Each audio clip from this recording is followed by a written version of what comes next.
நீங்கள் இங்கே வந்து தமிழ் சமூகத்தை ஒரு பெரிய இனப்படுகொலை திராவிடியன் மாடல் செய்துக்கிட்டு கிட்டத்தட்ட அங்கே 1.5 லட்சம் பேர் குண்டு போட்டு ஒரே நேரத்தில் ஒரே மாதத்தில் கொண்டு முடிச்சாங்க. ஆனால் இங்கே அப்படி இல்லை, ஸ்லோ பாய்சன் மாதிரி போட்டு இளைய தலைமுறை நீ ஒரு வீரியம் இல்லாத இளைய தலைமுறையை உருவாக்கிட்ட.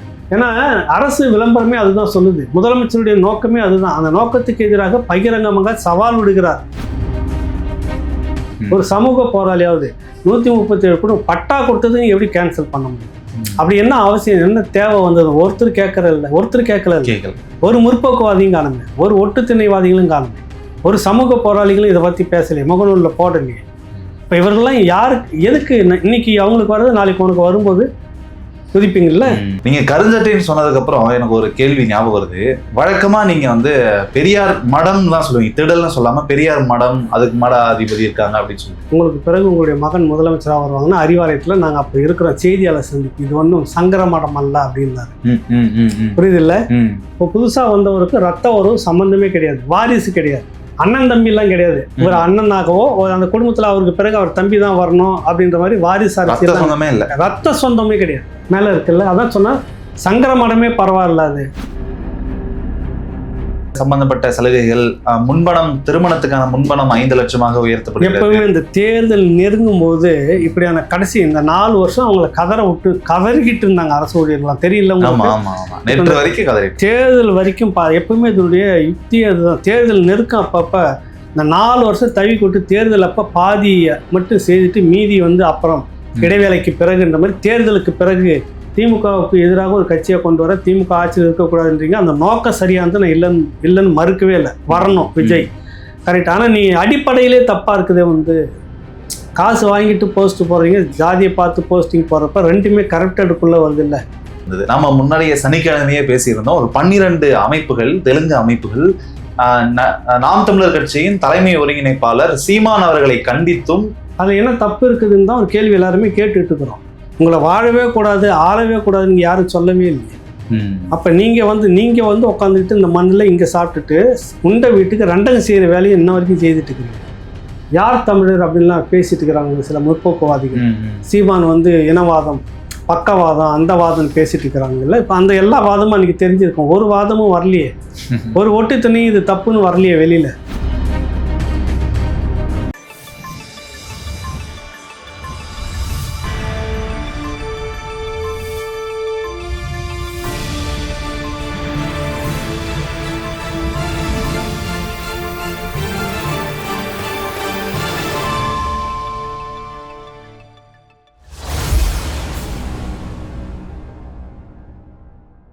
ராவணா பார்வையாளர்கள், தமிழ் உறவுகள் மற்றும் ராவணா நலம் விரும்பிகளுக்கு வணக்கம். நான் ராகவேந்திரன் பன்னீர்செல்வம். அரசியல் அதெல்லாம் சாதாரணமாப்பா நிகழ்ச்சிக்கு உங்களை அன்புடன் வரவேற்கிறேன். வணக்கம். வணக்கம் தம்பி, எப்படி இருக்கீங்க? நல்லா இருக்கேன். ஒரு நாள் நீண்ட இடைவெளியா ஆயிருச்சு. அந்த ஒரு நாள்ல பல சுவாரஸ்யமான முக்கியமான சம்பவங்கள்லாம் நடந்திருக்கிறது. அதை பற்றி தான் இன்றைய அரசியல் அதெல்லாம் சாதாரணமாப்பா நிகழ்ச்சியில பேச இருக்கிறோம். வரிசையின்படி வரணும்னா முதல்ல இப்ப இந்த அடிக்கிற வெயிலுக்கு ஊர்ல எல்லாம் சொல்லுவாங்க, அடிக்கிற வெயிலுக்கு கூலிங்கா ஒரு பியர் சாப்பிட்டா நல்லா இருக்கும் அப்படின்னு சொல்லுவாங்க. கல்பிரிட்ஸ் நல்லவர்கள் இல்ல, நல்லவர்கள் போல நாடகம் ஆடுபவர்கள் அப்படி சொல்லிக்கிட்டு இருப்பாங்க. அது போல கள்ளக்குறிச்சி மாவட்டத்துல பாருங்களேன், அன்னைக்கும் கள்ளக்குறிச்சி மாவட்டம் அதே ரிஷிவந்தியன் தொகுதி எம்எல்ஏ, இன்னைக்கும் கள்ளக்குறிச்சி மாவட்டம் ரிஷிவந்தியன் தொகுதி எம்எல்ஏ. உங்க ஏரியா உலக பெறுகிறது பாருங்க. அவர் நேற்று கோயம்புத்தூர்ல விஜய் எப்படி வாக்குச்சாவடி முகவர்களுக்கான கூட்டம் நடத்தினாரோ அதே போல இங்கு திமுக சார்பில் ரிஷிவந்தியன் தொகுதி திருக்கோயிலூர்ல நடந்திருக்கு. இந்த கூட்டத்துல பங்கேற்று முடித்த பிறகு மதிய உணவு அசைவ விருந்து வழங்கப்பட்டிருக்கு. அந்த அசைவ விருந்துல கூடுதலாக அதை நம்ம மொழியில ஊடக மொழியில சொல்லணும்னா சத்து டானிக்கு கொடுக்கப்பட்டிருக்கு. பீர் பாட்டில் வச்சிருந்தாங்க, அது ஒன்றும் தப்பு இல்லையா? அவங்களுக்கு அதானப்பா வழக்கம். அதை பத்தி என்னன்னு கேக்குறீங்க, என்ன விஷயம்?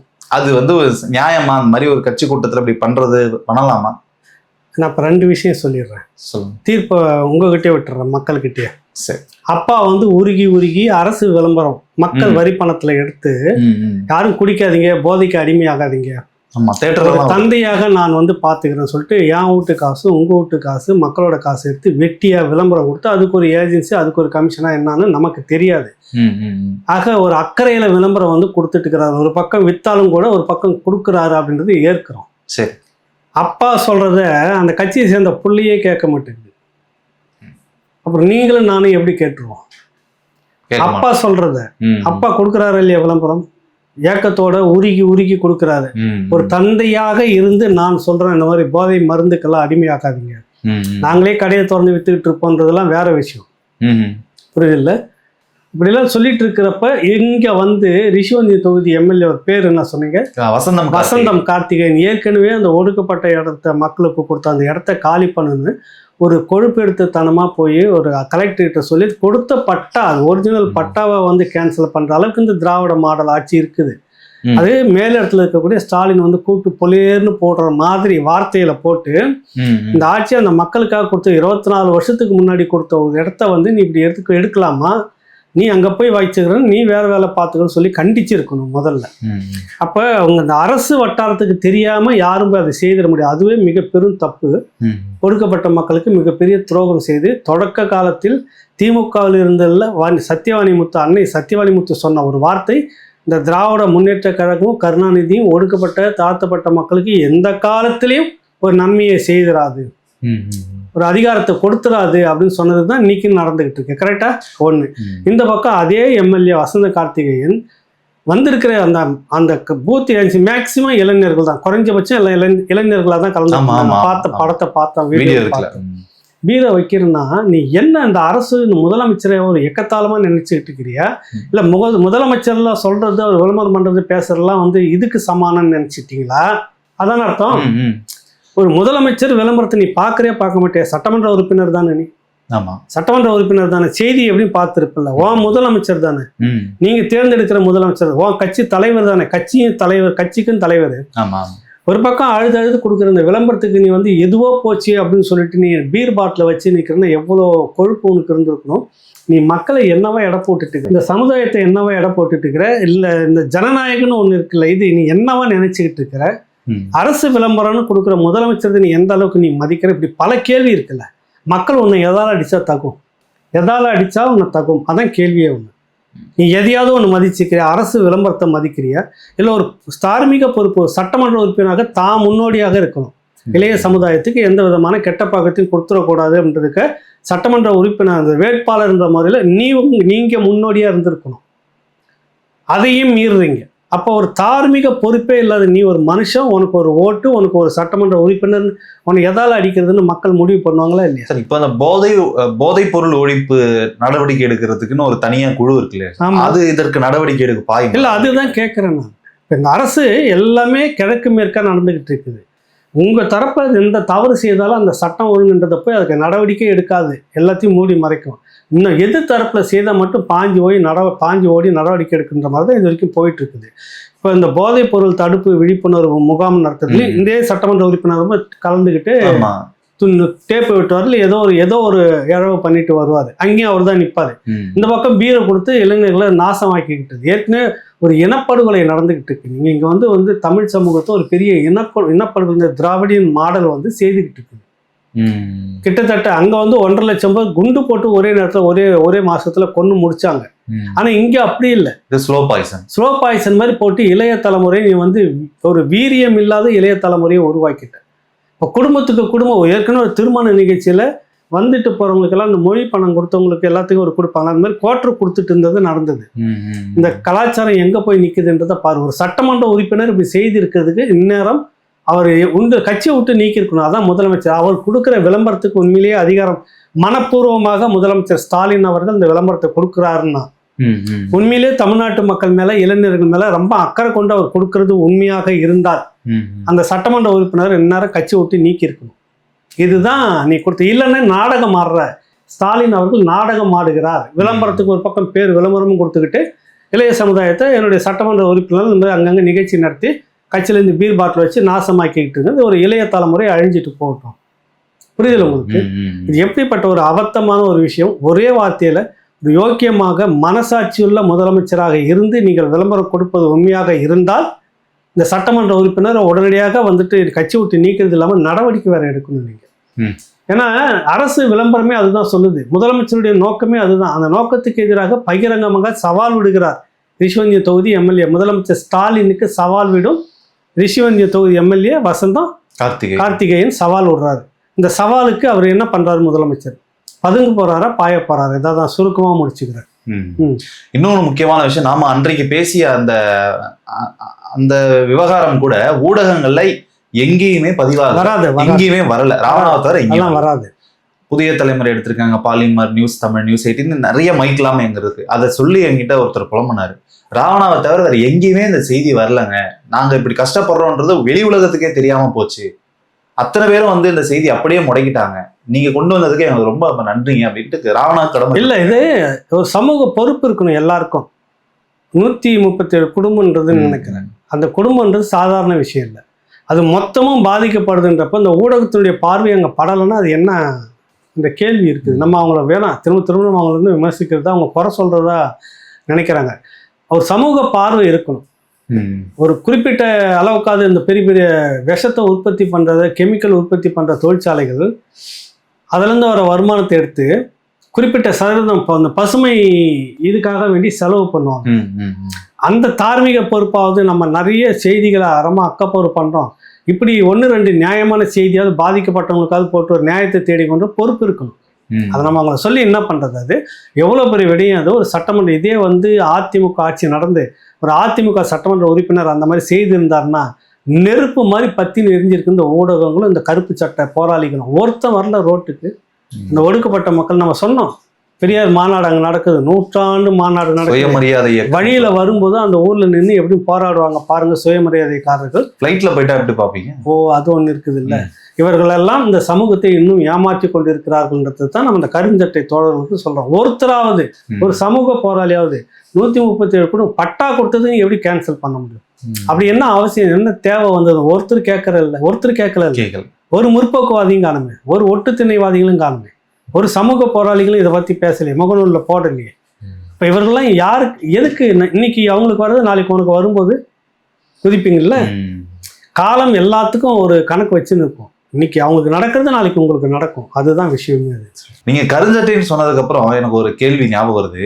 வழக்கமா நீங்க வந்து பெரியார் மடம் தான் சொல்லுவீங்க, திடல்னு சொல்லாம பெரியார் மடம், அதுக்கு மட அதிபதி இருக்காங்க அப்படின்னு சொல்லுவீங்க. அது அந்த சங்கடமா இருக்கு. அப்படி சொல்ல நீங்க வந்து ஆதிசங்கரர் மடத்தை கம்பேர் பண்ணி தான் சொல்லுவீங்க. இப்ப அந்த ஆதிசங்கரர் மடத்திலேயே புதிய இளைஞரை தேர்வு செய்து பீடாதிபதியாக மடாதிபதியாக தேர்வு செய்திருக்கிறாங்க. இது ரெண்டுத்தையும் ஒப்பிட்டு பார்க்கலாமா? இங்க ஒரு இளைஞர், அங்க ஒரு இளைஞர்னு ரெண்டுத்தையும் ஒப்பிட்டு பார்க்குறப்போ ஓரளவுக்கு ஆதிசங்கரர் மடம் வந்து ஒரு நியாயமா யோக்கியமா இருக்குதுன்னு ஒரு இடத்துல சொல்லலாம். எப்படி? கருணாநிதி அவர்கள்கிட்ட இந்த வாரிசு அரசியலை பற்றி ஒன்று கேட்குறாங்க. உங்களுக்கு பிறகு உங்களுடைய மகன் முதலமைச்சராக வருவாங்கன்னா அறிவாலயத்தில் நாங்கள் அப்போ இருக்கிறோம், செய்தியாளர் சந்திப்பு, இது ஒன்றும் சங்கர மடம் அல்ல அப்படின்னாரு. புரியுது இல்லை? இது ஒன்றும் சங்கர மடம் அல்லான்னு. ஆனால் சங்கர மடத்தில் இப்போ இருக்கக்கூடிய விஜயேந்திரர் இருக்கிறார்ல, அவர் தான் இப்போ பெரியவர். அவருக்கு அடுத்ததான் ஒருத்தர் கொண்டு வரணும், இளையவராக கொண்டுட்டு வராங்க. அப்புறம் அவர் காலம் முடிகிறப்ப அந்த இளையவர் வந்து அந்த இடத்துக்கு வர்றாரு. இது காலங்காலமாக நடந்துகிட்டு இருக்கிறது. பிராமணர்கள் மட்டும்தான் தேர்ந்தெடுப்பாங்க. அதுவும் தெலுங்கு மொழி தாய்மொழியாக கொண்டவர்கள் தான் அங்கே வரணும். கட்டமைக்கப்பட்டது அங்கே. ஆனால் இப்போ இருக்கிறவருக்கு, இப்போ புதுசாக வந்தவருக்கு ரத்த உறவு சம்பந்தமே கிடையாது, வாரிசு கிடையாது. சரி, அண்ணன் தம்பிலாம் கிடையாது. ஒரு அண்ணனாகவோ அந்த குடும்பத்தில் அவருக்கு பிறகு அவர் தம்பி தான் வரணும் அப்படின்ற மாதிரி வாரிசு அரசியல் ரத்த சொந்தமே கிடையாது. இவர் எங்கேயோ ஒரு மூலையில இருக்கிறார், இவர் எங்கேயோ ஒரு மூலையில பிறந்தவர். ஒரே ஒரு தகுதி, பிராமணர், குறிப்பா தெலுங்கு மொழியாக இருக்கணும். அது அந்த அடிப்படையில அது இருக்குது. அது அந்த மாதிரி கொண்டுட்டு வராங்க. ஆனா குடும்ப உறவு, ரத்த உறவு சுத்தமா கிடையாது. அதனால சங்கர மடம் அப்படின்னு சொல்ல வரோம். இது ஒன்று சங்கர மடம் இல்லைன்னு சொன்னார்ல ஐயா அறிவாலயம். அந்த அறிவாலயம் தான் இன்னைக்கு வந்துட்டு பெரியார் மடமும் அறிவாலயர் மடமும் மாறி இருக்குது. இங்க அதை விட ஒரு படி மேல என்ன நடக்குதுன்னா, அப்பாவுக்கு அடுத்து புள்ள, புள்ளைக்கு அடுத்து பேரன், பேரனுக்கு அடுத்து குட்டி பேரன்ற மாதிரியான ஒரு கட்டமைப்பு வந்துடுச்சு. அப்ப நான் பெரியார் மடம்னு சொல்லிட்டு இருக்கிறேன். பெரியார் மடத்துல வந்து பாத்தீங்கன்னாக்கா வீரமணி தான் இருக்கிறார், ஐயா வீரமணி இருக்கிற காலங்காலமா. இப்போ அவருக்கு அடுத்தது வாரிசு யாருன்னா அவங்க மகனை கொண்டு வந்துட்டார். அன்பு அவன் கொண்டு வந்துட்டார். அதை எடுத்து வேற யாருக்குமே கொடுத்தல. நான் பெரியார் வழி வந்தவர், பெரியார் ஒடுக்கப்பட்ட மக்களுக்காகத்தான் இருந்தார். நான் வந்து அந்த ஒடுக்கப்பட்ட ஒருத்தரை தலைவராக வச்சுட்டு ஒதுங்கிறேன்னா நிர்வாகத்தில் சம்மந்தப்படாமல் அட்வைஸ் மட்டும் கொடுத்துட்டு ஒதுங்கினேன். செய்ய சொல்லுங்க பார்ப்போம், செய்ய சொல்லுங்க. அப்போ சங்கர மடத்தை விட பெரியார் மடம் வந்து கீழே இருக்கா மேலே இருக்கா? நீங்களே சொல்லுங்க. மேலே இருக்குல்ல. அதான் சொன்னா சங்கர மடமே பரவாயில்ல. அது அவங்களுக்குள்ள ஒரு கட்டமைப்பு வச்சுக்கிட்டு நீங்கள் வந்து ஊர் மக்கள்கிட்ட நிதியை திரட்டி ஊர் மக்கள்கிட்ட வசூல் பண்ணி குறிப்பாக சமூக நீதி சாதி ஒழிப்புன்னு சொல்லி உக்காந்துட்டு இருக்கிற நீங்கள் அதை செய்யலை. அன்னைக்கு கருணாநிதி அவர்கள் பேட்டி கொடுக்கும்போது இது ஒன்று சங்கர மடம் இல்லைன்னாரு கோவப்பட்டு. இன்னைக்கு அவர் பிறகு மகன் வந்துட்டாரு, மகனுக்கு பிறகு பேர பையனை கொண்டு வந்துட்டாரு உதயநிதி. தலைகீழா மாறிடுச்சு. அப்புறம் என்ன அது பெரியார் மடம்ன்றது உண்மைதானே? மடத்தை விட மேலானதாக இருக்கிறது. அங்கேயாவது ஒரு சமூக நீதி இருக்கு, யாரோ ஒருத்தர் தான் கொண்டு வராங்க, வாரிசு கிடையாது அங்க. அப்ப அது மேலானது தானே. ஆமா, அதனுடைய செயல்பாடு முழுக்க நமக்கு ஏற்புடையதா இல்லையான்றது அப்பாற்பட்ட விஷயம். அந்த மடத்துக்கு வாரிசு அடிப்படையில் கொண்டு வராங்களா இல்லையா, அதான் நம்ம பார்க்கணும். இப்போ பெயரெல்லாம் மாற்றி வச்சுக்கலாம். அது ஏற்கனவே இல்லை, மடத்தை விட மோசமா இருக்கு பெரியார் மடம். அதனால தான் சொல்றேன், சங்கர மடத்தை விட பெரியார் மடம் ரொம்ப மோசமானது. இதுல ஆரிய சனாதனத்தை விட திராவிட சனாதனம் ரொம்ப மோசமானது. அடிக்கடி சொல்லிட்டு வர்றதுக்கு காரணம் அதுதான். புரியுது இல்லை?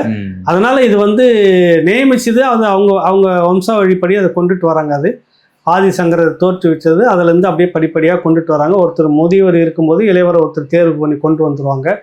இவர் வந்துட்டு இருந்த உடனே இவருக்கு அடுத்தது இன்னொரு இளையவரை அப்புறமா தேர்வு பண்ணி கொண்டுட்டு வருவாங்க. ஆனால் இவருக்கும் அவருக்குமே சம்மந்தம் இருக்காது, ரத்த உறவெல்லாம் இருக்காது, பங்காளி உறவு கூட இருக்காது.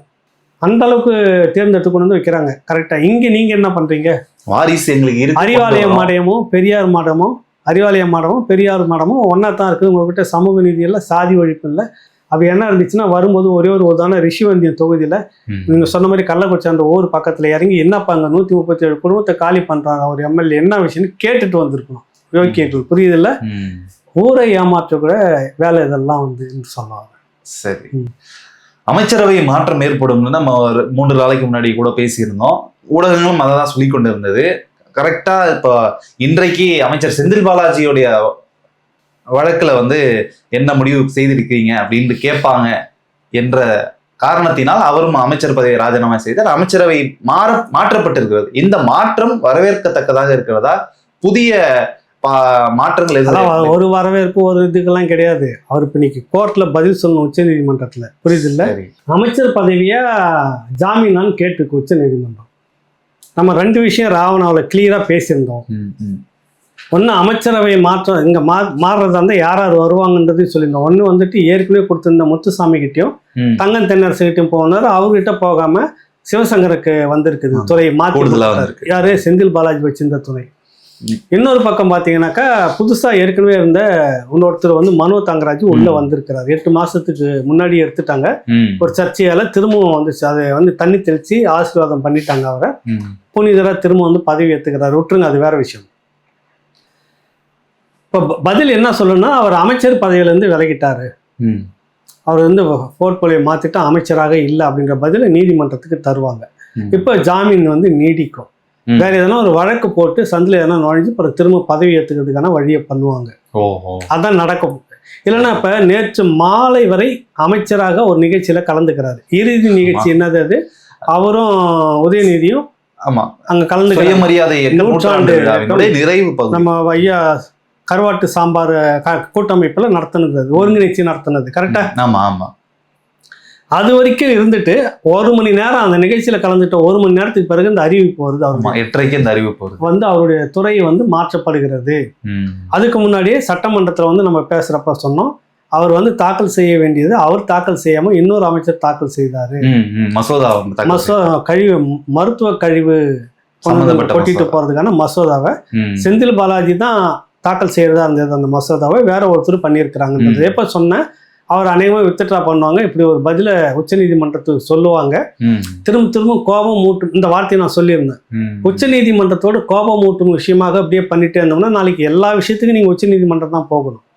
அப்ப நீங்க எதையுமே மதிக்காம உங்களுக்கான பாதிப்புக்கு மட்டும் உச்சநீதிமன்றத்தை வந்து நிக்கிறப்ப என்னன்னு ஒரு கேள்வி கேட்குமா இல்லையான்றதுக்காக வேண்டி உச்சநீதிமன்றத்துல மதிக்கணும்ன்றதுக்காக இந்த அவருடைய பதவியை எடுத்து இப்ப கொடுத்துருக்குறாங்க. இப்ப பதவி இல்லாத ஒரு மந்திரியா இருக்கிறாரு. இப்ப ராஜினாமான்ற மாதிரி கொஞ்சம் கொடுத்துருவாங்க, பதவியிலன்னு கொடுத்துருவாங்க. இதுக்காக செய்யப்பட்ட ஒரு டிராமா, ஒரு நாடகம் இது. நீங்க இதுல ஏதோ திருந்திடுச்சு, இவங்க தலைகீழா மாறிட்டாங்க, புரியுதுல்ல உங்களுக்கு? இதுல ஏதோ ஒரு பெரிய மாற்றத்தை ஐயா பார்த்து நடவடிக்கை எடுத்துட்டாரு, உடனே ஊழ்ந்து அடிச்சு. இல்ல அமைச்சர் பொன்முடி மேல ஏகப்பட்ட சிக்கல் வந்திருக்கு. நீதிமன்றம் கைது பண்ணணுன்ற லெவல்ல சொல்லிடுச்சு. இல்ல ஒரு உயர்நீதிமன்ற நீதிபதி அவர் சொல்லி இந்த காவல்துறை வழக்கு நான் சொல்லி இதை செய்யல, தலைமை நீதிபதி இதை சூமோட்டோவாக எடுத்து விசாரிக்கணும்னு சொல்லி அனுப்புறப்போ அந்த அளவுக்கு விஷயம் பெருசா இருக்குது. இது சாதாரண விஷயமே கிடையாது. அப்ப இதுக்கு ஒரு அமைச்சர் நீ ஒரு சைவம் வைணவம் மொத்தத்துக்கும் போட்டு சாக்கடைக்குள்ள முக்கி இருக்கிற, அது எவ்வளவு பெரிய இழிவு. படுத்துக்கிட்டு நின்றுகிட்டு இருக்கின்றப்ப அது காமத்தோட பாலியல் தொழிலாளியோடு நின்றுட்டு பேசுற அந்த விஷயம் எவ்வளவு பெரிய இது ஒரு சாமானியன். நம்ம பேசிட்டோம் பலமுறை, நீங்களும் நானும் யாரோ சாமானியன் பேசுறத நேரம் உள்ள இருந்திருக்கணும். இப்போ பொன்முடி மட்டும் சட்டத்துக்கு முன்னாடி நான் கொம்பு முளைச்சு இருக்குதா நீட்டா அப்படின்ற கேள்வி வருதா இல்லையா? அமைச்சர் என்று பாரபட்சம் பார்க்காதீங்கன்னு சட்டம் யாருக்குமே இல்லை. அதுவும் நீதிமன்றம் சொல்லுது அமைச்சர்னு பாரபட்சம் பார்க்காதீங்க. அப்புறம் நான் அமைச்சருங்க, நாளைக்கு நான் எது வேணாலும் கஞ்சா கடத்துவங்க, போதை மருந்து கடத்துவங்க அப்படின்னு சட்டம் சொல்லுது. அப்படி எதுனா இல்லை இல்லை, நான் அமைச்சருங்க 10 பேரை ஒரே நேரத்தில் நான் எது வேணாலும் பண்ணுவேங்க என்ன சொல்லுதா சட்டத்தில்? சட்டம் எல்லாருக்கும் ஒன்றுன்றப்ப அதை நடைமுறைப்படுத்தினாதான் நீதிமன்றம் கேட்குது. அதுக்கு பயந்துகிட்டு அவரை நீக்கி இருக்கிறாங்க. இது இந்த அரசுக்கு ஒரு தலைகுனிவு தான். இது எல்லாம் டைவர்ட் பண்ணணும். இப்ப புரியுது இல்லை? இது எல்லாத்தையும் டைவர்ட் பண்ணணும். தொடர்ச்சியாக 1000 கோடி டாய்லெட்ல ஊழல், 1000 கோடி சிவில் சப்ளை கார்பரேஷன்ல, புரியுதில்ல, நுகர்பொருள் வாணிப கழகத்துல ஓட்டு இந்த டாஸ்மாக் பாட்டில் இல்ல, அது வேற. இது சுமை ஏற்றி இறக்கி கொண்டு ஒரு ரேஷன் கடையில பொருள் இறக்கிறதுக்காக லாரி கான்ட்ராக்ட்ல ஊழல். 1000 கோடி டாஸ்மார்க்ல, அது 1 லட்சம் கோடினாங்க, 1000 கோடியில் நிக்கிறாங்க. புரியுது இல்லை? அப்ப இதுவெல்லாம் பேசப்படக்கூடாது. இதெல்லாம் மக்கள்கிட்ட இதுதான் இப்ப விவாதிக்கப்பட்டிருக்கணும், இதுதான் பேசப்பட்டிருக்கணும். இது எதனா பேசப்படுதா மக்கள்கிட்ட? வேற எங்கெங்கேயோ கொண்டுட்டு வராங்கல்ல, புரியுது இல்லை? இந்த நோக்கத்தை மக்கள் புரிஞ்சுக்கணும். அது மறந்துடுது. நம்ம இன்னைக்கு என்ன பேசிட்டு இருக்கிறோம்? அமைச்சரவையை மாத்திட்டாங்க, முதலமைச்சர் பாருங்க எவ்வளோ அழகா நடவடிக்கை எடுத்துட்டாரு அப்படின்றப்ப, அப்ப டாஸ்மாக் ஊழலுக்கு பொறுப்பேற்று யார் பதவி விலகி இருக்கணும், யார் மேல நடவடிக்கை எடுத்திருக்கணும்? அந்த அதிகாரிகளை நீங்களா தானே சஸ்பெண்ட் பண்ணிருக்கணும். நேரம் ஊழல் நடந்திருக்குது, ஓகே, பண்ணிருக்கணுமா இல்லையா? ஆனா அவர்களுக்கு சார்பாக அரசு தரப்பே தலைமைச் செயலாளரே நீதிமன்றத்துக்கு போறீங்கன்னா அப்ப என்ன இருக்கு உங்ககிட்ட? அப்ப அவர்கள் மீது எந்த பழியும் இல்லைன்னு ஏற்கனவே செந்தில் பாலாஜி மேல கைது பண்ண அந்த வழக்கு இருக்குது. அதில் சம்மந்தப்பட்டவங்களும் குற்றப்பத்திரிக்கை வாங்கியிருக்கு. ஒருத்தரையும் நீங்கள் சஸ்பெண்ட் பண்ணவே இல்லையே, ஒருத்தரையுமே பண்ணலையே. போக்குவரத்து தொழிலாளருக்கு காசு வாங்கிட்டு வேலை வாங்கி தரதா சொல்லி நடந்த மோசடி பல 1000 கோடி, அதில் இன்ன வரைக்கும் நீங்கள் ஒன்றும் நடவடிக்கை எடுக்கலை. புரியுதில்ல உங்களுக்கு? இந்த பக்கத்தில் பார்த்தா டாஸ்மாக்ல சம்மந்தப்பட்டவங்களும் நடவடிக்கை எடுக்கல. காப்பாற்றுறதுக்காக நீங்களே நீதிமன்றத்துக்கு போகிறீங்க. என்ன உங்ககிட்ட அவ்வளோ நேர்மை இருக்குதா உங்ககிட்ட? இப்போ இந்த அமைச்சரை மாற்றிட்டோன்னே நேர்மையாக மாற்றி விட்டார். பொன்முடி மேலே பயம் உங்களுக்கு, இந்துத்துவா ஓட்டு காலியாகிடும்ன்ற ஒரு அச்சம் வந்திருக்குது. முழுக்க தேர்தலுக்காக ஓட்டு அரசியலுக்காக தான் நீங்கள் அதை செய்திருக்கீங்களே ஒழிய பொன்முடியை ஒரு காலமும் முதலமைச்சர் விட்டு தரவே மாட்டார். அதுக்கு பல காரணம் இருக்குது. புரியுதில்ல உங்களுக்கு? அது நிறைய நிறைய காரணம் இருக்குது. ஆனால் நீங்கள் விட்டு கொடுக்காத ஒருத்தர் பதவி விலக வச்சிருக்கீங்கன்னா காரணம் ஓட்டு போயிடும். இப்போ ஒட்டுமொத்த இந்து மக்களும், குறிப்பா அதிமுக இப்பதான் ஒரு எதிர்கட்சியாக எல்லா இடத்துலையும் போராட்டம் நடத்திருக்கு. எல்லா மக்களையும் இறக்கி அதில் போராடி இருக்குது. எல்லாருமே கேள்வி கேட்க ஆரம்பிச்சிருக்காங்க. இது தேர்தல் வரைக்கும் நீடிக்கும். இதுக்கு எதனா சமாதானம் சொல்ற விஷயமா பொன்முடியை மாத்தினா கொஞ்சம் நல்லா இருக்கும் அப்படின்றதுக்காக மாத்திருக்கிறாங்க. நீ இவ்வளவு யோக்கியமா இருந்தா மக்கள் எதிர்ப்பு தெரிவிச்சு ஒரு சேத்தவாரி அடிச்சாங்க. அது ஒரு குற்றம். அது உனக்கு பிடிச்சி உள்ள போட்டு அவ்வளோ ஊரியம் உண்டுலன்னு ரகலை பண்ணி தூக்கி உள்ள போட்டு பெயில் கொடுக்காம நீத்தி எவ்வளவு நாள் இழுத்துட்டு இருக்கிற. ஆனா உங்க கட்சியை சேர்ந்த ஒருத்தர் போதை மருந்து போதை பொருள் கடத்தல் மன்னன், அவருக்கு பெயில் கிடைக்கல, இந்த கவலை எல்லாம் உங்களுக்கு இருக்குது இல்ல? இங்க ஒரு சாமானியனுக்கு பெயில் கிடைக்கிறதுல ஏன் அவ்வளவு தடுப்பு போட்டுட்டு இருக்கிறீங்க? இப்போ இவ்வளவு விஷயம் உங்ககிட்ட இருக்குது. இது முழுக்க தேர்தலுக்கும் ஓட்டுக்குமான ஒரு நாடகம் இங்கே நடக்குது. மக்கள் தெளிவா புரிஞ்சுக்கணும். பல 1000 கோடி ஊழல் பணத்தை முழுங்கிட்டு உட்காந்துங்குது இந்த திராவிடம். இதெல்லாம் மடமாத்துறதுக்காக வேண்டி இப்படியான விஷயங்கள் நிறைய நடந்துகிட்டு இருக்குது அப்படின்றத நம்ம கவனத்துல எடுத்துக்கணும். தேர்தல் பயம்னு சொன்னதுனால இந்த கேள்வி அதனுடைய நீட்சியாகவே இருக்கும். சட்டமன்றத்துல விதி எண் 110 கீழே முதலமைச்சர் மு.க. ஸ்டாலின் புதிய அறிவிப்புகளை வெளியிட்டு பார்த்தேன் நானே குஷி ஆயிட்டேன். எக்ஸ்க்ளூசிவ்லி ஃபார் கவர்மெண்ட் எம்ப்ளாயிஸ், அரசு ஊழியர்கள் மற்றும் ஆசிரியர்களுக்கான அது ஒரு பட்டியல் வெளியிட்டு இருந்தாங்க. என்னென்ன பட்டியல்? அது நிறைய சலுகைகள் வந்து விடுப்பு சம்பந்தப்பட்ட சலுகைகள், முன்பணம், திருமணத்துக்கான முன்பணம் 5 லட்சமாக உயர்த்தப்படும். எப்பவுமே இந்த தேர்தல் நெருங்கும் போது இப்படியான கடைசி இந்த 4 வருஷம் அவங்களை கதறிக்கிட்டு இருந்தாங்க அரசு ஊழியர்கள்லாம். தெரியல நேற்று வரைக்கும் கதறி தேர்தல் வரைக்கும் எப்பவுமே இதனுடைய யுக்தி அதுதான். தேர்தல் நெருக்கம் அப்பப்ப இந்த 4 வருஷம் தவி கொட்டு தேர்தல் அப்ப பாதியை மட்டும் செய்துட்டு மீதி வந்து அப்புறம் இடைவேளைக்கு பிறகுன்ற மாதிரி தேர்தலுக்கு பிறகு நாங்கள் திரும்ப வந்துட்டா உங்களுக்கு ஒன்றும் நிறைய செய்யறன்ற மாதிரி அறிவிச்சிருவாங்க. இப்போ அரசு மருத்துவர்களை கொஞ்சம் பேர் போட்டுட்டு சில விஷயங்களை செய்துட்டு அப்படி பட்டியல் அப்படி நிறுத்துவாங்க. தேர்தலுக்கு பிறகு மீண்டும் வந்து இது பண்ண முடியும். நிதி பற்றாக்குறை இப்படி இருக்குதுன்னு சொல்லுவாங்க. திருப்பி 4 வருஷம் நிற்பாங்க. அரசு ஊழியர்களுக்கும் மக்களுக்குமான வேலை செய்யும்போது மட்டும் நிதி பற்றாக்குறை. இப்போ ஓய்வு பெற்ற முன்னாள் சட்டமன்ற உறுப்பினர்களுக்கு 234 பேர் ஓய்வு பெற்றவங்களா இருப்பாங்கன்னு வச்சுக்கோங்க. நிறைய பேர் இதுக்கு முன்னாடி வந்திருக்காங்க. அவங்களுக்கு மாத பென்ஷன் வந்து 30 ரூபாயிலிருந்து 35 ரூபாய் ஆக்கியிருக்காங்க.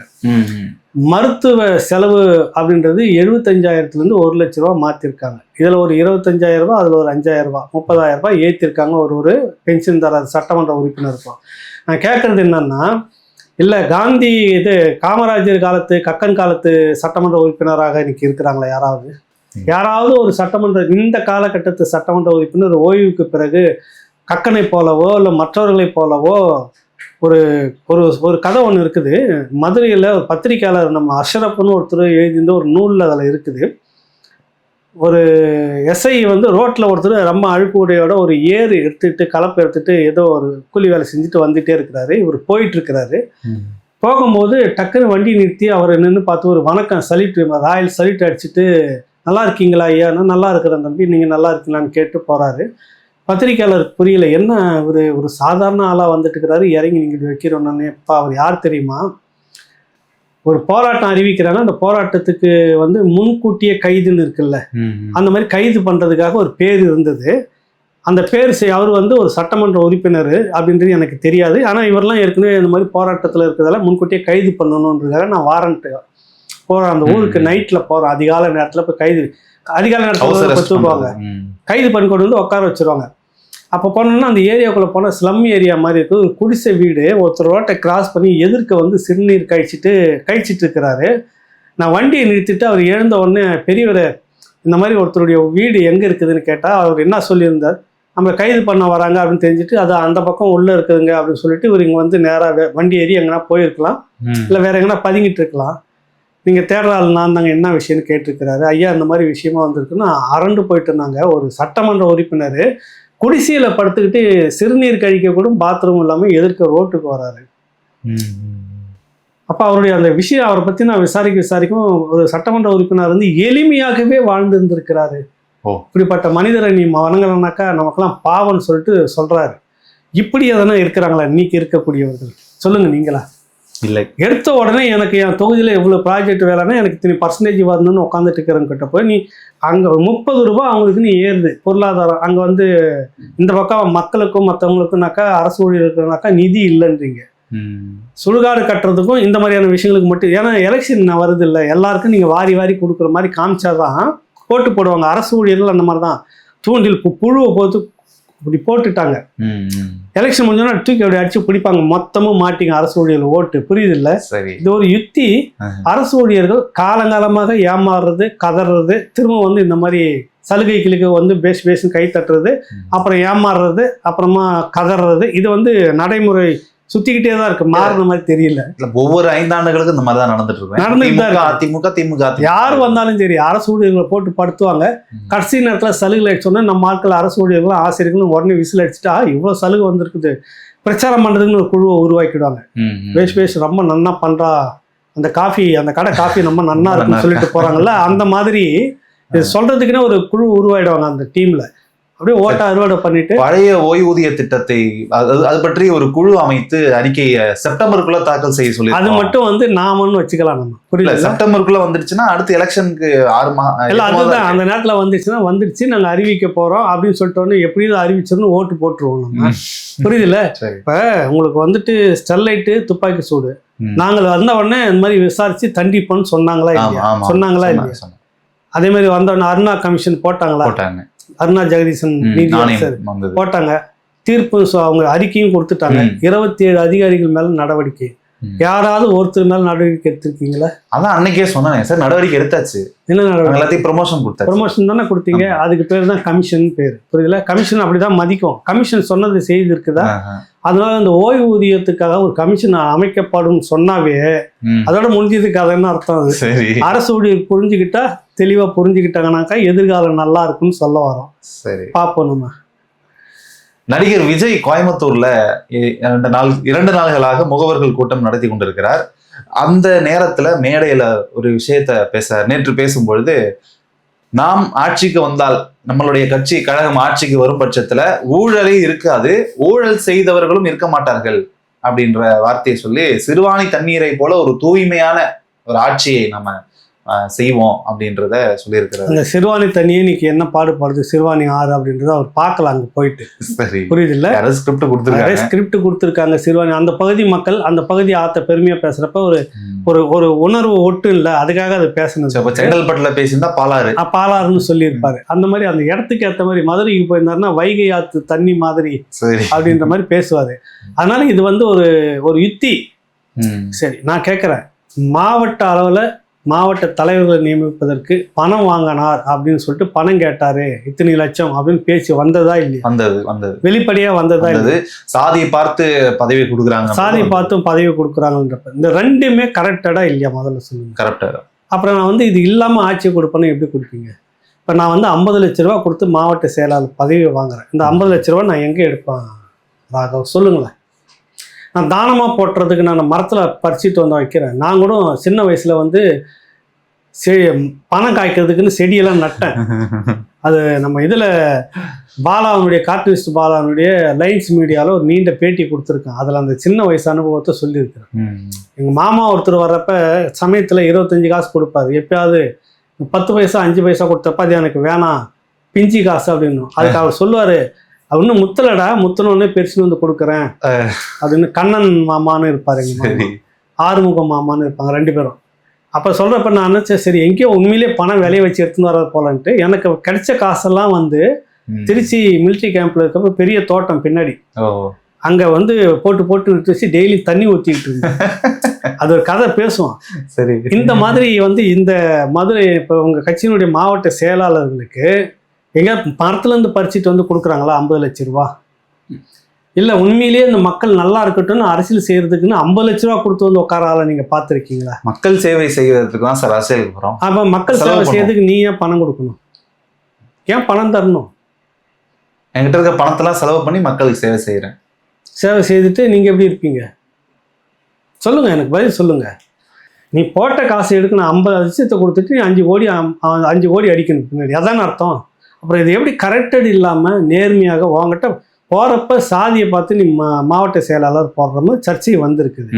இன்னும் முழுசும் இனிமேல் எல்லாமும் வெடிச்சுக்கிட்டு வெளியில் வரும். நீங்கள் கட்சி நல்லா நடத்துங்க, திமுகவுக்கு எதிராக ஒரு கட்சியை கொண்டு வர, திமுக ஆட்சியில் இருக்கக்கூடாதுன்றீங்க. அந்த நோக்கம் சரியானது நான் இல்லைன்னு மறுக்கவே இல்லை. வரணும் விஜய், கரெக்ட். ஆனால் நீ அடிப்படையிலே தப்பாக இருக்குதே. காசு வாங்கிட்டு போஸ்ட் போடுறீங்க, ஜாதியை பார்த்து போஸ்டிங் போடுறப்ப ரெண்டுமே கரெக்டடுக்குள்ளே வருது இல்லை, ஒழுங்கினம் தானே ரெண்டுமே. அப்புறம் எப்படி நீ நல்லாட்சி தரப்போறன்றதுக்கு ஒரே ஒரு உதாரணம் இது மட்டும். விழுப்புரமே இங்கே ஒன்று வந்தது, காசு மாவட்டத்துக்கு இவ்வளோ பொறுப்பு வாங்கிட்டு தான் கொடுக்குறாரு, பணம் வாங்கிட்டு தான் கொடுக்குறாரு, சாதாரணமாக கொடுக்கல. புசி ஆனந்த் எல்லாமே ரேட்டு அப்படின்னு நடந்துச்சா இல்லையா? அப்புறம் அந்த மாவட்ட செயலாளர் அவருக்கு கீழே எங்கெங்கெல்லாம் கீழ் பொறுப்பெல்லாம் போடணும் இல்லை, ஒன்றியம் வட்டம், அதுக்கெல்லாம் அவர் எவ்வளோ வாங்கியிருப்பாரு? அந்த பொறுப்புக்கு ஏற்ற மாதிரி சின்ன அமௌண்ட் வாங்கிடும். அதெல்லாம் வாங்கி தானே நீ இந்த 50 லட்ச ரூபா நீ போக மீதி உனக்கு நீ வச்சுக்கணும். நீ கொடுத்த காசு 50 ரூபா வரணும் இல்லை உனக்கு. இதெல்லாம் மக்களை நீங்க எந்த காலத்துல இருக்கீங்க? ஒன்னு சொல்றாரு, மக்களுக்காக இருந்தால் எந்த தியாகத்தின் வேணாலும் உச்சத்துல வேணாலும் நிற்பாங்க. இன்னும் ஒரு போராட்டத்துக்கு நீ மக்களோட நிக்கல. அதான் சார், படம் முடியட்டும் வரோன்றோம், நீங்க அவசரப்பட்டுக்கிட்டே இருக்கீங்க. திரும்ப ஜனநாயகன் படம் ஜூன்ல நாங்க களத்துக்கு வரோம். லயலா மணி இதே மாதிரி தான் போன படத்தை சொன்ன, இந்த படம் முடியுதுங்க, முடிஞ்ச உடனே பாரு எங்க தலைவர் நிப்பாருன்னு. அந்த படமும் போயிட்டு அடுத்த படமும் இப்போ வந்துட்டு அந்த படத்தை சொல்லிட்டு இருக்கீங்க. இதான் கடைசி. சரி, படம் இருக்கட்டும். நீ இடையில வந்து எந்த மக்களுக்கு படம் ஷூட்டிங் போறதுக்கு முன்னாடி இதுதானே வீட்டுல இருந்தீங்க. அப்ப அது எந்த போராட்டத்துல இவ்வளவு போராட்டம் நடந்தது இல்லை. நாம் தமிழர் அங்கங்க கலந்துகிட்ட மாதிரி நீங்க எங்கன்னா கலந்துட்டீங்களா? அதிமுக நடத்துற மாதிரி நீங்க எங்கன்னா நடத்திருக்கீங்க. நீ ஏன் வந்து நிக்க போறீங்க? கட்சி பரவலா இப்ப இந்து மதத்தை புண்படுத்துனதுக்கு நீங்க என்ன போராட்டம் பண்ணீங்க? இந்து மக்களுடைய வாக்கு உனக்கு வேணுமா வேணாமா? என்ன பண்ணீங்க சொல்லுங்க. வக்பு சட்ட திருத்த மசோதாவுக்கு போராட்டம் பண்ணீங்க. சரி, இந்த போராட்டத்துக்கு ஏன் பண்ணல? இஸ்லாமியர்களுக்கு போராட்டம் பண்ண சரிங்க, இவருக்கு ஏன் பண்ணல? சைவமா வைவமா நின்றுகிட்டா படுத்துக்கிட்டான்ற அந்த கேள்வி கேட்டு பொன்முடி சர்ச்சையானதுக்கு ஏன் நீங்க போராட்டம் பண்ணல? இந்து மக்களுடைய வாக்கு உங்களுக்கு வேணாமா? இல்ல வேற இந்த 1000 கோடி இது வரைக்கும் வந்திருக்குது இல்ல, நீ அதை எடுத்துட்டு போராட்டம் பண்ணிருக்கீங்களா இல்லையா? டாஸ்மார்க்ல 1000 கோடிக்கு எங்க போராட்டம் பண்ணல? சேர்த்து வச்சு நாங்க ஒரு மாநாடு. சரி, வேணாம். எப்ப மாநாடு நடத்துவீங்க? ஜூன்ல ஒரு மாநாடு வச்சு பேசிடுவோம். அப்பால ஒரு மாநாடு நடத்துவீங்க நீங்க? இல்ல சரி, உங்களை போன்ற கனிம வள கொள்ளை நடந்துகிட்டு இருக்குது கன்னியாகுமரி பக்கத்துல, நாகர்கோவில் பக்கத்துல எல்லாமே. இது வரைக்கும் உங்க கட்சி சார்பாக பெரிய ஒரு திரள் போராட்டத்தை நீங்க நடத்திருக்கீங்களா? செய்வோம். எப்ப செய்வீங்க? இந்த மண்ணில் தான் இருக்கிறீங்க தம்பி. இந்த மண்ணிலோட மக்கள்கிட்ட தான் நீ ஓட்டு கேட்க போற. இந்த மக்கள் படுற அல்லல்களுக்கு நீங்க தான் போய் நிக்கணும் கூட. அப்புறம் செய்யறான், அப்பால செய்யறேன் எது கேட்டாலும் ஒரு படத்தை ஒண்ணு வச்சுக்கிட்டு அப்பால செய்யறேன்னு அது என்ன பேருன்னு எனக்கு ஒன்றும் புரியல. வரணும், அவரு அதிகாரத்துல இருக்கணும், நம்ம மறுக்கல. நீ போங்க, மக்களுக்கிட்ட இல்லுங்க. அந்த போராட்டம் கனிமவள கொள்ள ஆந்திராவுக்கு போயிட்டு இருக்கு. பார்த்தா ரத்த கண்ணீர் வரும். கேரளாவுக்கு போயிட்டு இருக்குது. சாரியா வந்துகிட்டு இருக்குது வண்டி. அவ்வளவு ஜல்லி, அவ்வளவு மண்ணு அல்ல இங்கிருந்து தான் போகுது. கேரளாவில் மண்ணே இல்லையா? மலையே இல்லையா? மலை பிரதேசமே கேரளாவில். அப்ப அங்க சேஃப்டியா வந்து சட்டம் போட்டு வச்சுக்கிற மாதிரி இங்க ஒரு சட்டம் இல்லை. அப்ப நீங்களாம் யாரு? பணத்துக்காக எது வேணாலும் வித்துட்டு போயிடுங்க. நாளைக்கு எங்கேயே சேஃப்டியா வெளிநாட்டுல இருந்துட்டு இருப்பீங்க, டின் ஃபுட்டை சாப்பிட்டு இருப்பீங்க. இங்க இருக்கிற மக்களுக்கு குடிக்க தண்ணி, நீர்மட்டம் எங்க எந்த அளவில் நீங்க இருந்துகிட்டு இருக்குது? குடிக்க தண்ணிக்கு எங்க போவாங்க? அங்கங்க சுரண்டிட்டு இருக்கீங்க. ஆத்து ஓரத்துல இருக்கக்கூடிய தென்னை மரம் பனை மரமே பட்டு போகுது தம்பி, அழிய போகுதுன்னு அர்த்தம். உலகம் புரியுதில்ல? ஆத்து ஓரத்துல இருக்க தென்னை மரம் அந்த பகுதியே பட்டு போகுதுன்னா அப்ப நீர் எந்த அளவுக்கு ஆத்து மணல் அல்ல எந்த அளவுக்கு கீழே போயிடுச்சு. இவ்வளவு வறட்சியை வச்சுக்கிட்டு, இவ்வளவு இதுவா வச்சுக்கிட்டு, இதை பத்தி எந்த பொறுப்பும் இல்லாம எந்த போராட்டமும் நடத்தாம, நான் மக்களுக்காக எது ஒன்று இருந்தால் எந்த மக்களுக்கு? இந்த மக்களுக்கு தானே வரணும். இல்லை சாமி, அதான் நம்ம சொல்ல வரோம். வசனம் சினிமா மாதிரி நினைச்சுக்காதீங்க. அரசியல் வேறு, மக்கள் வேறு, யதார்த்தம் வேறுன்னு சொல்ல வரோம் அவருக்கு. இதன் தொடர்ச்சியாக அண்ணன் திருமாவளவன் எம்பி அவர்கள், ஐ டோன்ட் கேர், நான் விஜயோடு கூட்டணி அமைப்பதற்கான வாய்ப்பு எனக்கு ஏற்பட்டது, நான் அந்த கதவுகளை அடைத்து விட்டேன் அப்படின்னு சொல்ற. ஐ டோன்ட் கேர்னு சொல்லிட்டு பாமக பாஜக இருக்கக்கூடிய கூட்டணியிலே நான் ஒருபோதும் சேரவே மாட்டேன், அங்க நான் இருக்க மாட்டேன் அப்படின்னு சொல்றாரு. ஏன் இந்த வார்த்தையை மீண்டும் மீண்டும் சொல்லிக் கொண்டிருக்கிறார் என்ற சந்தேகம் தான் இப்ப ஏற்படுகிறது.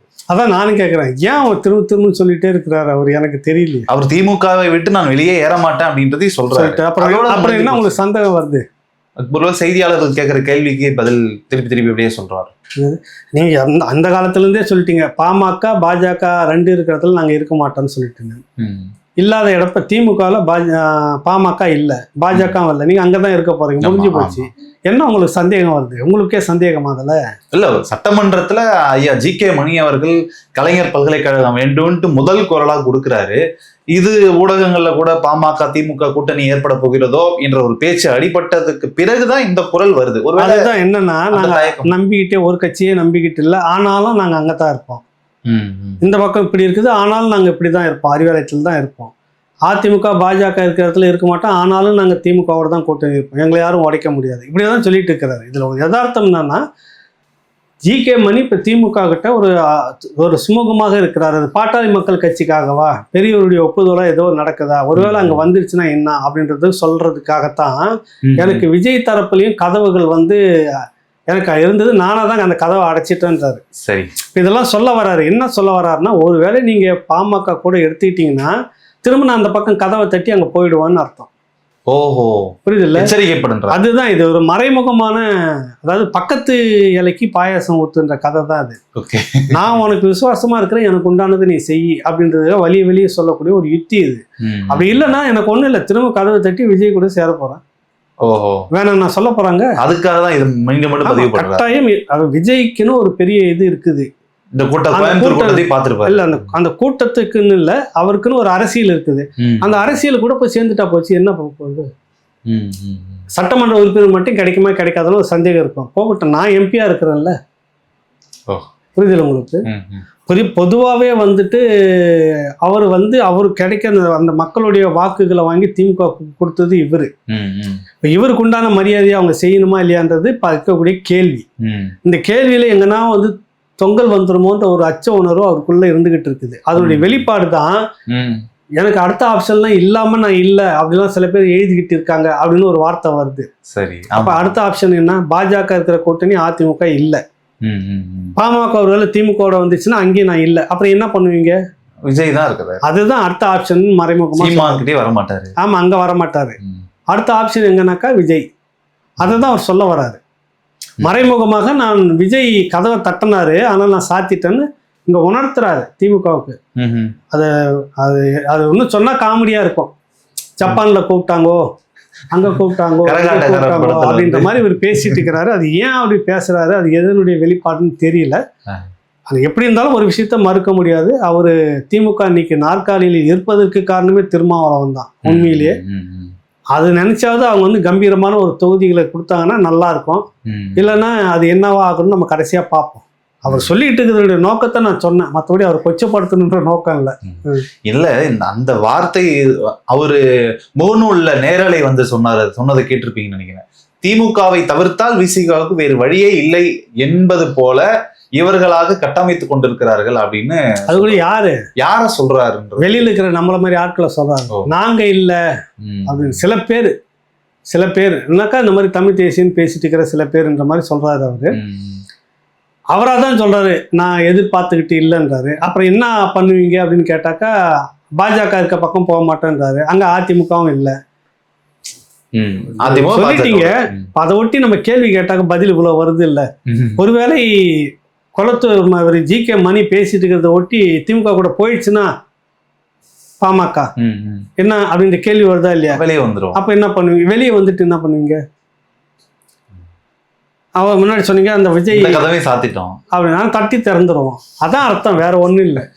சரி, நேற்று இன்னொரு முக்கியமான சம்பவம் நடந்திருந்தது. நம்ம முன்னாடியே சனிக்கிழமையே பேசியிருந்தோம். ஒரு 12 அமைப்புகள், தெலுங்கு அமைப்புகள் நாம் தமிழர் கட்சியின் தலைமை ஒருங்கிணைப்பாளர் சீமான் அவர்களை கண்டித்தும் மற்றும் யூடியூப் நிறுவன சில யூடியூபர்கள் போலி தமிழ் தேசியம் பேசக்கூடிய யூடியூபர்களை கண்டித்தும் பேசியிருந்தோம். போராட்டம் பண்ணிட்டாங்களா? நடந்து முடிஞ்சிருச்சு. 12 அமைப்பு எப்படி ஒரு 1200 பேர் கூடி இருப்பாங்களா? இல்ல ஒரு அமைப்புக்கு 100 பேர் கணக்கு வைக்கிறேன். காவல்துறையினர் தான் அதிகமா இருந்தாங்க, பாதுகாப்புக்கு வந்தவங்க. ஓ, அதுவா? ஆமா. அப்ப கூட்டத்தை நீங்களே கணக்கு பண்ணிக்கிங்க. இல்ல, மொத்தம் எத்தனை பேர் தான் இருந்தாங்க? நான் வரும்போது அந்த போராட்டத்துல இருந்த பத்திரிகையாளர்கிட்ட கேட்டேன், மொத்தமே ஒரு 35 பேர் இருந்திருப்பாங்க. 12 அமைப்பு, ஒரு அமைப்புக்கு 100. சரி வேணா 10ன்னு வச்சுக்கிட்டா கூட எவ்வளவு வரும் உங்களுக்கு? 120 வரும். அது கூட இல்லை, என்னப்பா 35ன்ற மாதிரி இல்லை, அவ்வளோதாங்க இருந்துச்சு, அதுக்குள்ளதான் இருக்கும்னாங்க. இது என்னன்னா இந்த இன்டெலிஜென்ட்னுடைய யுக்தின்னு சொல்லுவாங்க. நீங்க அரசியல் தெரியாம பேசக்கூடாது. நம்ம ஒரு நுணுக்க அரசியல் இதுக்குள்ள இருக்குது. இப்ப இருக்கக்கூடிய விஷயங்களுக்கு எதெல்லாம் பேசினா சென்சிட்டிவா ஆகும் அப்படின்னு சொல்லிட்டு தூண்டி விடுறதுக்கான வேலைகள் நடக்கும். அரசு தரப்புல இது நடக்கிறது எல்லாமே முழுக்க அரசு தரப்புல தான். நான் இல்லைன்னு அதை இல்லைன்னு மறுக்கிட்டோம் அவங்க.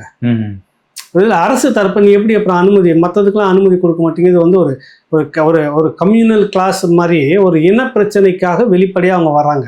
இப்ப சீமான் எந்த தெலுங்கு இன மக்களை கொச்சையா பேசியிருக்கிறார்? அந்த கேள்வியை செய்தியாளர்கள் கூட யாரும் கேட்கல. யாரை பேசியிருக்கிறார்? தொடர்ச்சியா சில நபர்கள் இதை பண்ணிட்டு இருக்கிறாங்க. ஏன் பண்ணிட்டு இருக்கிறாங்க? எந்த தெலுங்கு மக்களையே உள்ள கட்சிக்குள்ள வாங்கிட்டு இருக்கிறாரு, நிர்வாகியா வச்சுட்டு இருக்கிறாங்கன்னு எல்லாருக்குமே தெரியும். தெரிஞ்ச பிறகு இந்த வாதத்தை ஏன் வச்சு நீங்க வைக்கிறீங்க? எப்படி அது காவல்துறை அனுமதி கொடுக்குது? என்ன அப்படின்னா இந்த ஊழல் முறைகேடு, பொன்முடி விஷயம், செந்தில் பாலாஜி விஷயம், இதை பேசிடக்கூடாது. இப்ப இதுதான் பெரிய விஷயமா பேசணும். இது நல்ல வேலை பெருசா ஆகும்னு பார்த்தாங்க, சப்புன்னு போச்சு. ஏன்னா கூட்டம் இல்லை, ஏதோ ட்ரை பண்ணுது. திடீர்னு ஒரு பக்கம் ஒரு நாளாந்தர ஊடகவியலாளர் ஒருத்தனை அப்படின்னு பேரை வச்சு ஒருத்தனை மகமட்டமாக உணர்ச்சி வசப்படக்கூடிய, கொந்தளிச்சு ஏதாவது செய்திடலான்ற அளவுக்கு தூண்டக்கூடிய ஒரு வீடியோவை போடுறாரு. நாம் தமிழர் கட்சி சீமானை பத்தி, அந்த குடும்பத்தை பத்தி மிக கேவலமாக சித்தரிச்சு. புரியுது இல்ல? அது எதுக்கு எல்லாம் இந்த காரணங்கள் இதுல இருந்து மடைமாத்தணும். மக்கள் அதை பத்தி பேசக்கூடாது. என் கூட சண்டை போடு, ஆமா பெரிய இடத்துக்கு போகாது, எங்க கூட சண்டை போடு, இந்த மாதிரி ஆட்களை குறுக்கால இறக்கி விட்டுரும். அப்பப்ப நம்ம அது மேலே விமர்சனம் பண்ணியிருப்போம். அப்ப அந்த பாத்ரூம்ல போய் 1000 கோடி அடிச்சதுன்னு எவ்வளவு கேவலமான ஊழல் அது. டாய்லெட் கழுவுறது கூட விட்டு வைக்கல அவங்க, இதுல போய் 1000 கோடி அடிச்சிருக்காங்க. கேவலம் இல்லை அது, இல்லை பேசியிருக்கணும் மக்கள்கிட்ட. அது எல்லாம் பேசு பொருளாக மாற்றக்கூடாது. இந்த ஊழல் முறைகேடு, அமைச்சரவை மேல இருக்க கத்தி, கழுத்து மேல தலை மேல தொங்கிட்டு இருக்கிற கத்தி, இதெல்லாம் பேசவே கூடாது. அப்ப இந்த மாதிரியான விஷயங்களை பேசிட்டே இருக்கணும். தெலுங்கு மக்கள் ஏதோ விரோதி, ஏதோ தமிழ் மக்களுக்கு இப்படி இருந்தாக்க இத்தனை ஆண்டுகளாக எப்படி நீங்க அதிகாரத்துல உட்காந்துட்டு இருக்க முடியும்? இந்த விரோத போக்கு, அந்த வன்ம போக்கு இருந்துருந்துச்சுன்னா ஒரு மாசம் கூட இருந்திருக்காதே. கலகம் என்னைக்கே வெடிச்சிருக்கணுமே. எங்க நடந்தது? சகோதரர்களால் தான் அரசியல் விமர்சனங்களை வைக்கிறாங்க. இந்த மண்ணை சேர்ந்தவர்கள் தான் ஆளுநர் ஒரு விமர்சனம் வருது. அதுல என்ன தப்பு இருக்குதுன்னு தான் ஒரு கேள்வி எல்லாருமே கேட்டுட்டு இருக்கிறோம். உங்களை வாழவே கூடாது, ஆளவே கூடாதுன்னு யாரும் சொல்லவே இல்லையே. அப்ப நீங்க உட்காந்துக்கிட்டு இந்த மண்ணில் இங்க சாப்பிட்டுட்டு உண்ட வீட்டுக்கு ரெண்டகம் செய்யற வேலையை இன்ன வரைக்கும் செய்துட்டு இருக்கிறீங்க. எல்லாம் ஒரு சமூகமே அழியிட்டுன்னு சொல்லிட்டு பீர் பாட்டில் வச்சுன்னு கொடுத்துன்னு இருப்பீங்களா பந்தியில? சொல்லுங்க. அப்போ இதெல்லாம் என்னன்னா, இந்த இப்போ பேசின உடனே ஒரு பெரிய நியூஸை பரவுச்சு அன்னைக்கெல்லாம் பார்த்தீங்களா? நேற்று தெலுங்கு இன மக்கள் சீமானுக்கு எதிராக தெலுங்கு இப்போ இந்த யார் அன்றைக்கே பேசணும். இப்போ இந்த சாதி என்னது யார் தமிழர் அப்படின்லாம் பேசிட்டு இருக்கிறாங்க சில முற்போக்குவாதிகள். சீமான் இனவாதம், பக்கவாதம், அந்த வாதம் பேசிட்டு இருக்கிறாங்கல்ல. இப்போ அந்த எல்லா வாதமும் அன்றைக்கி தெரிஞ்சிருக்கும். ஒரு வாதமும் வரலையே, ஒரு ஒட்டு துணி இது தப்புன்னு வரலையே வெளியில். சரி, அது என்னடா நீங்க மட்டும் ஒன்னா சாதி மாநாடு போட்டுக்கிறீங்க, கேள்வி வராது. நீங்க கூட்டுங்க, இல்லைன்னு சொல்லல, கூட்டுங்க. நாயுடுகள் மாநாடு, ரெட்டியார்கள் மாநாடு, அதுக்கு எந்த புரட்சியாளர்னு போய் கேள்வி கேட்க மாட்டேங்கிறான். நீங்களாம் இப்ப யாருன்னு ஒரு கேள்வி வந்துட்டா மட்டும் நீங்க இனவாதிகள் அப்படின்னு வந்துடுறாங்க. இப்ப இவங்கெல்லாம் யாருன்ற ஒரு கேள்வி இருக்குதா உங்களுக்கு? இருக்கு. புரியுதுல்ல? இந்த மாதிரி நிறைய மடை மாற்றுவதற்கான சின்ன சின்ன சில்வண்டுகள் இப்படி குறுக்கால பறக்க விட்டு இப்படி செய்வது அரசுடைய யுக்தி. அது அதுக்கு இதெல்லாம் பார்க்காம மக்கள் இந்த 1000 கோடி ஊழல், டாஸ்மாக் 1000 கோடி ஊழல், கழிவறை சுத்தம் பண்றதுல 1000 கோடி ஊழல், ரேஷன் கடையில 1000 கோடி ஊழல், இந்த ஆத்து மணல்ல அடிச்சு வச்சுக்கிற 60,000 கோடி ஊழல், அப்புறம் ஏற்கனவே டிஆர்பி ராஜன் பழனிவேல் தியாகராஜன் சொன்ன 30,000 கோடி ஊழல். இது எல்லாம் மக்கள் பேசணும், பேசிக்கிட்டே இருக்கணும். இது மடை மாற்றுவதற்கு தான் அப்பப்போ ஜில்லு ஜில்லு ஜில்னு குறுக்கால் இப்படி இழுத்து நம்ம அது மேலே தானே ஓடும். ஒரு நடிகையை பற்றி போட்டால் அங்கே தானே உட்காந்துருப்போம்.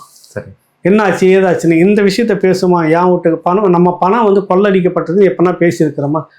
அது என்ன சேலை கட்டிட்டு இருக்கா? நேற்று நடந்த அந்த சீரியல்ல அப்படி பண்ணிட்டா, இதுதான் மக்கள் இன்னைக்கு பேசிட்டு இருக்கிறாங்க. அந்த யுத்தியை தான் கையாளுகிறது இந்த அரசு. அதுக்கெல்லாம் நம்ம ஏமாந்துடக்கூடாது. இதெல்லாம் கவனமா எடுத்துக்கிட்டு பிரச்சாரம் பண்ணி இவர்களை யாருன்னு அம்பலப்படுத்துறதுல நிக்கணும் நம்ம. இறுதியாக நேற்று கோயம்புத்தூர்ல நடந்த இன்னொரு பக்கத்துல நடந்த மாநாடு, திராவிட மாநாடு. ஆனா உனக்கு ரொம்ப குசுமு தம்பி வர சரி கேளு நீ. என்ன குசுமு சொல்லுங்க. சொல்றேன் நானு. சுயமரியாதை இயக்க 100ஆண்டு மாநாடு. அந்த விழாவுக்கு நிறைவு பகுதிக்காக அமைச்சர் உதயநிதி ஸ்டாலின், துணை முதல்வர் உதயநிதி ஸ்டாலின் மற்றும் அமைச்சர் செந்தில் பாலாஜி, அன்றைய அமைச்சர், அந்த தேதி வரைக்கும் அவர் கலந்து, நேற்று மாலை வரைக்கும் அமைச்சர் செந்தில் பாலாஜி அவர்கள் கலந்து கொண்டிருந்தார். அந்த கூட்டத்துக்கு, அதாவது அப்புறம் அந்த அமைச்சர் வந்ததுக்கு பிறகுதான் கிரௌடியே காட்டுறாங்க. அதுக்கு முன்னாடி வரைக்கும் கிரௌடு காட்டல. அந்த கிரௌடு எங்க இருந்துடா வந்திருக்கும் அப்படின்னு பார்க்கும் பொழுது நல்லா கொஞ்சம் புலனாய்வு செய்து பார்த்தோம் என்றால், அரசு பேருந்துகள்ல, நம்ம அரசு போக்குவரத்து கழகத்துக்கு சொந்தமான அரசு பேருந்துகள்ல உள் மாவட்டம் மற்றும் வெளி மாவட்டங்கள்ல இருந்து ஆட்களை வர வச்சிருக்காங்க. வழக்கம் போல திமுக கூட்டத்திற்கு, பொதுக்கூட்டத்திற்கோ இல்ல மாநாட்டுக்கோ வருவார்களே, அது போல அழைத்து வரப்பட்டிருக்கக்கூடிய கூட்டமாக இருந்தது. அதை ரொம்ப பெருமையாகவும் போட்டுக்கிட்டாங்க. பொதுவாகவே நம்மளும் அதை உட்காந்து மாநாட்டை பார்த்துட்டு இருந்தோம். சனிக்கிழமை பார்த்தோம். பிரபலமான ஆட்கள்லாம் பேசும்போது நாம போட்டாவே சராசரி ஒரு 600, 700, 1000 தாண்டிலாம் போயிருக்குது. நேரலையில் 20 பேரும் 40 பேரும் பார்த்துன்னு உட்காந்துக்கிறாங்க நேரலையில். சரி, கடைசி வரைக்கும் இந்த கூட்டத்தை காட்டுவாங்களா நாமளும் பார்த்துங்கிறோம். வெளியில இருக்கிறவங்க உள்ள வாங்க அப்படின்னு குரல் மட்டும் கேட்குது மைக்கில். யாருன்னா வெளியில இருந்தா உள்ள வாங்க உட்காருங்க, அப்ப இடம் அங்க காலியா இருக்குன்ற மாதிரி தான் அர்த்தம். கடைசி வரைக்கும் கூட்டத்தை காட்டவே இல்லை. இப்ப நீங்க சொல்றதை வச்சு பார்க்கும்போது அமைச்சர் துணை முதலமைச்சர் வராரு, செந்தில் பாலாஜியும் கூட இருக்கிறாரு. அப்ப அவங்க கெத்தை காட்டணும். எங்க இருந்து காட்டுவீங்க? அப்ப அப்படி பண்ணிதான் ஆகணும். பண்ணித்தான் ஆகணும். என்ன ஒண்ணு நீங்க கேட்டீங்கன்னாக்கா, அரசுக்கு நாங்க பணம் கட்டி அரசு பேருந்தை பயன்படுத்துகிறோம்னு சொல்லுவாங்க. மறுக்க முடியுமா நீங்க? நாங்க பிரைவேட் பஸ் எடுக்கல, அரசு பஸ் காசு கொடுத்து வாடகை எடுத்துன்னு உங்ககிட்ட சொல்லியிருக்கிறோம். இதுல என்ன தப்பு? வாடகை கொடுத்து அரசுக்கு வருவாய். என்ன பண்ணுவீங்க நீங்க? நாளைக்கே நீங்க விசாரிங்க, போட்டோ எடுத்து போட்டு எல்லாத்தையும் கேட்டாங்கன்னா இதுக்கெல்லாம் பணம் கட்டப்பட்டிருக்குது கொடுப்பாரு போக்குவரத்து துறை மந்திரி. கட்டாயம் நடக்குமா நடக்காதா? நடக்க வாய்ப்பு. கேள்வி நீங்க கேட்டீங்கன்னா, இப்படிதான் நாங்க பணம் கட்டி வாடகை எடுத்துக்கிட்டு வந்தோம். ஆக உங்களுக்கு வந்து கடைசி வரைக்கும் உங்க நிலைமை என்னன்னா, பணம் கொடுத்து கூலிக்கு ஆளை கூட்டு போனாதான் உங்களுக்கு கூட்டம் வரும். இல்லைன்னா பியர் பாட்டில் கொடுக்கணும், இல்லைன்னா பியர் பாட்டில் கொடுக்கணும், கறி விருந்து கொடுக்கணும், இல்லைன்னா உன்னை சீண்ட ஆள் கிடையாதுன்னு தெரிஞ்சு போச்சா இல்லையா? ஒத்த பைசா கிடையாது. இதுதான் நோக்கம். வரதந்தா வா, அப்படியே சொல்றது. வரதந்தா வா, என்ன இருந்தா என செய்யறதா செய்ய, உனக்கு நல்லது, குடும்பத்துக்கு நல்லது, தலைமுறைக்கு நல்லது. இதுதான் அரசியல். சாதி பாட்டு ஓட்டு போடாதுன்னு.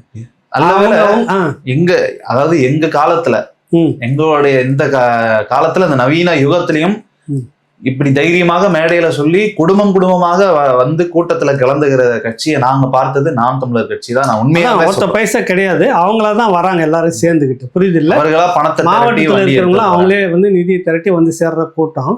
இது வரைக்கும் அந்த எந்த இடத்துல கூட்டம் கலைஞ்சி இருந்தாலும் குறைஞ்சது இல்லை. உனக்கு ஓட்டுற மாதிரி இருக்குது கூட்டம். காசு கொடுத்தாதான் வண்டியில ஏறுவான் தான். உங்க லட்சணம் தெரிஞ்சு போச்சு. மக்கள் உங்களை எந்த அளவுக்கு வச்சுக்கிட்டு இருக்கிறாங்க. நீங்க இப்போ ஒரு ட்ரெண்டை உருவாக்கிட்டீங்க.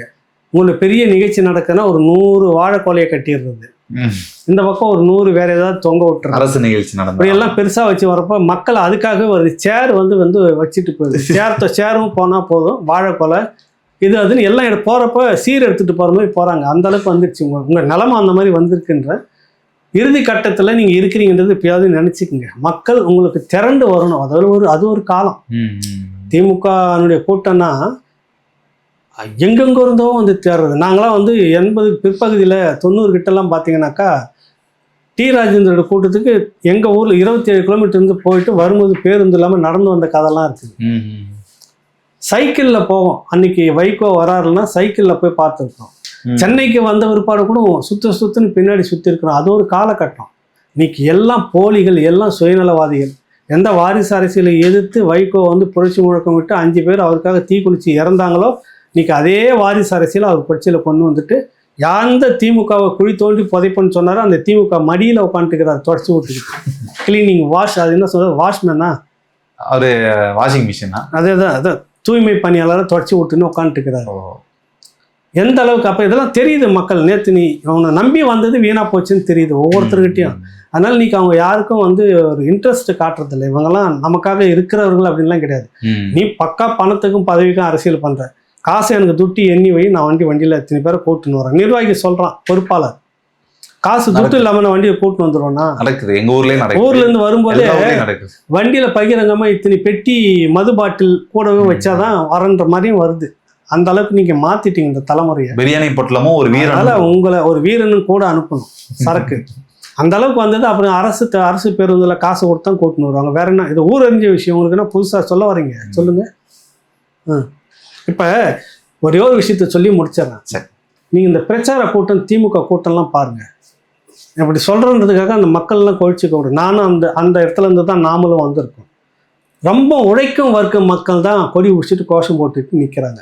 இந்த நடுத்தர மக்களும் உங்க குடும்பத்தில் இருக்கிற உங்க குடும்பத்தில் இருக்கிற ஒருத்தர் கூட எந்த கூட்டத்திலையும் வந்து நிற்க மாட்டேன், கோஷம் போட மாட்டேங்கிறீங்க இல்லையா? நான் மேடையில போய் உட்காந்துப்போம். நேரம் மேடையில் அது கூட வர்றதில்லை, குடும்பம் வர்றதில்லை. உங்க குடும்பம் எல்லாம் உங்க குடும்ப உறவு. இப்ப நீங்க இருக்கிறீங்கன்னா, ராகவ வந்து சட்டமன்ற உறுப்பினர்னா எப்படி உங்க குடும்ப உறவு, அந்த சொந்த பந்தம் ஒரு 100 பேர் இருப்பாங்கல்ல, இருப்பாங்க குறைஞ்சபட்சம். 100 பேர்ல ஒரு 80 பேராவது வரணும் இல்ல? நம்ம ஆள் இருக்கிறாரு ஒருத்தர் இல்ல, கமுக்கமா இருக்கிறீங்க. அதே அந்த உழைக்கும் மக்கள், குடிசை பகுதியில் இருக்கிற மக்களுக்கு தேர்தல் வந்துருச்சுனாக்கா அந்த வேலை வந்து எப்படின்னா, எங்களுக்கு இன்னைக்கு காசு கொடுத்தா கொண்டு வந்து இவ்வளவு அமௌண்ட்ன்ற அளவுக்கு நீங்க மாத்தி வச்சிருக்கீங்க. வந்து வெயில்ல யாரோ அந்த மக்கள் தான் இன்னைக்கு இருக்கிறாங்க. அந்த மக்கள் வந்து விழிப்புணர்வு வந்துருச்சுன்னா உங்களுக்கு அரசியலே கிடையாது. அந்த மக்கள் மட்டும் ஒரு விழிப்புணர்வு வந்துச்சு, நீ யாரா என்னை வந்து கூட்டின்னு போகுது, எனக்கு வேலையை கொடுக்குறியா, நீ என்ன கூலி கிட்டும் போய் ஓட்டு போற கொடி பிடிக்கிறதுக்கு கோஷம் போட்டு நீ கொடுத்த பிரியாணி சாப்பிட்டு வர்றதுக்கு நான் இருக்கணும், எனக்கு வேலையை கொடுக்கறதுக்கு வக்கு இல்லை உனக்கு, போடா வண்டி ஏறா என் ஏரியாவில் வந்து நான் என்னைக்கு அவங்க விரட்டுறாங்களோ அன்னையோட இந்த கட்சிக்கு முடிவு காலம் கட்டும். இந்த மாதிரி கூட்டின்னு வர எல்லா கட்சிக்குமே நான் சொல்ல வரேன். சரி, ஆமா. பார்க்கலாம் ஐயா. அரசியல் அதெல்லாம் சாதாரணமாப்பா அப்படின்னு கடந்து போகாம அந்த மாதிரி நடந்துகிட்டு இருக்குது. மாற்றம் ஏதாவது நடக்குதுன்றதை பொறுத்து இருந்து பார்ப்போம். நன்றி, வணக்கம். வணக்கம் தம்பி, வணக்கம்.